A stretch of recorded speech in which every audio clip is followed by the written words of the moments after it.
Hi everyone, my name is Gabrielle Grandel and I am an integrated dietitian and functional medicine nutritionist.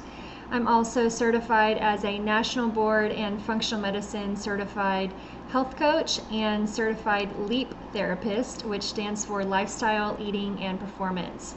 And I have lots of clients that come to me that are looking for natural and holistic ways to help their thyroid heal or help it to function more optimally. And the thyroid is involved in many different functions in the body, most notably the metabolism regulator.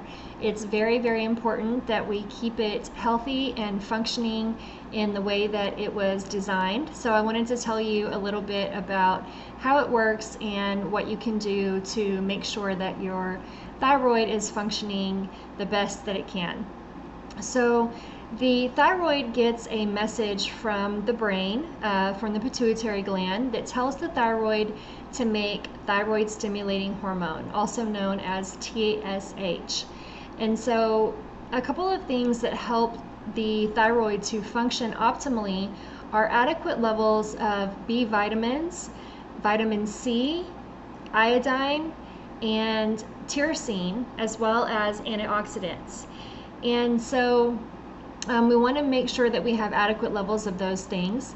And then what is supposed to happen is that the TSH then turns into T4. So we're measuring to see how much free T4 is available to be used by the body.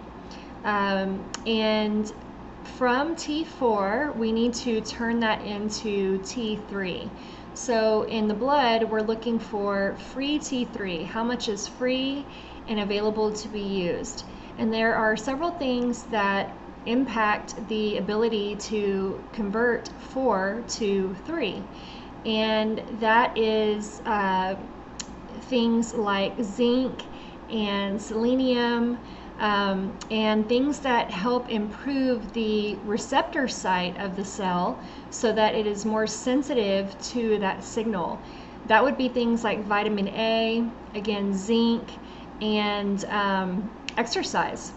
So for a long time we thought that the conversion of 4 to 3 happens in the liver because that is what was modeled in the mice studies.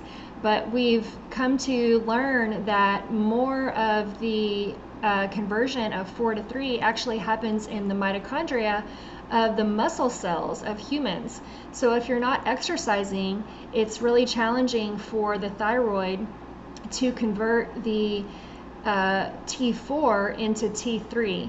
And that is the active form of thyroid hormone, and every single cell in the body utilizes this. So we need to have adequate amounts of this. If we are struggling in this department, we might have symptoms of hair loss or cold hands and feet, insomnia, anxiety,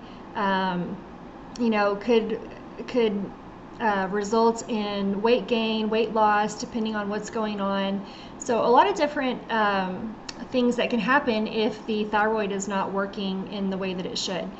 So not only do we need to have adequate levels of these nutrients in our system, but we need to look at other lifestyle factors. So one of the things that can happen is that the T4, instead of turning into T3 like we would like it to do, it can actually go down the pathway of what's called reverse T3. And this happens and can be measured to see, but this happens when we have too much stress on the system. So that might be external stressors like relationships or job or lack of sleep, state of the world, or it could be internal stressors like nutrient deficiencies, bacterial overgrowth, and infections.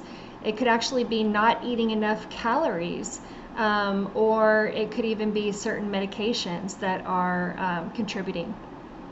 The other thing that could be a possibility that would contribute to the lack of ability from 4 to turn into 3, which is what we need to happen, is that we might have autoimmunity.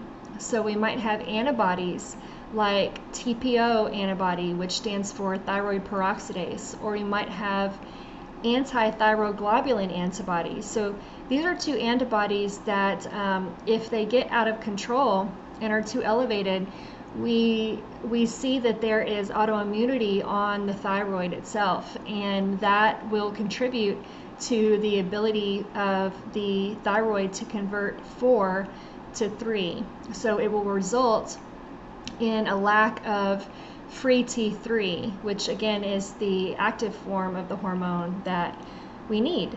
So a couple of things that contribute to antibodies on the thyroid would be fluoride. So it might be fluoride in your drinking water, which is very common. It might be fluoride in your dental care products. So getting fluoride-free dental care and getting some sort of water filtration system that filters out the fluoride can be very helpful. It might be that we have other autoimmune conditions, because oftentimes when we have one autoimmune disease or concern, we often will have others. So we would want to look for that. And it could be things like heavy metals, which is a common one. So it might be mercury or aluminum or lead, which again could come in water.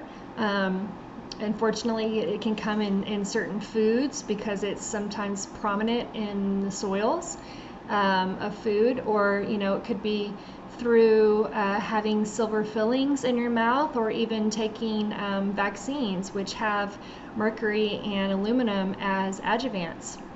So they're very inflammatory to the system. And again, remember that the thyroid is the most environmentally sensitive organ. So things that we put on our skin, the air that we breathe, the quality of the water, our food, all of these chemicals that we come in contact with in our world can negatively impact our thyroid function. So we want to make sure that we're addressing all of these things and making sure that we have adequate levels of these nutrients that we need to help ourselves, and eliminating the stressors and the inflammatory toxins in our life that are slowing our thyroid down, or even potentially speeding it up, but causing it to not function in the way that we would like it to. So I hope this has been helpful. If you'd like to set up an appointment to meet and see if I can help you with your thyroid concerns, you can reach me at 972-930-0260. You can also email me at Gabrielle@LivingWellDallas. I do free 20-minute phone consultations to see if it's a good fit. And I work with people in the office as well as virtually over the phone and video appointments. And you can find me on social media, on Facebook, LinkedIn, Instagram, and YouTube at Gabrielle Grandel. And it would be my pleasure to join you on your journey and help you learn how to use nutrition and lifestyle to help you live the happiest, healthiest life that you deserve. Thanks for listening.